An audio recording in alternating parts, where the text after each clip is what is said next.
Before hiking the West Coast Trail, I had all kinds of training plan.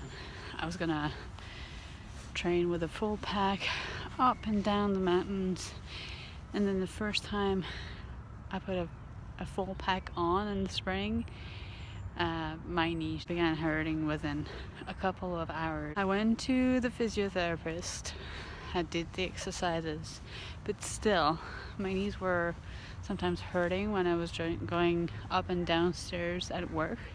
So I was really worried, and I thought, you know what, maybe I should cancel. Maybe I should do it another year.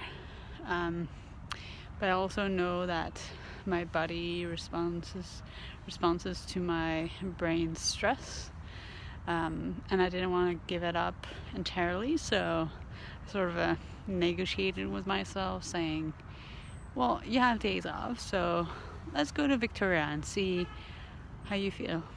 Let's just take the shuttle to the trailhead and, see how it goes. Let's start the trail and listen to what your knees tell you.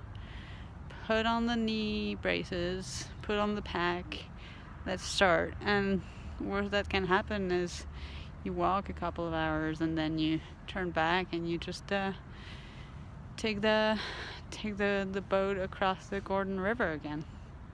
But I didn't want to just give up on it, because giving up on this project meant that I would feel less confident about doing other projects. So I did, and this is what happened.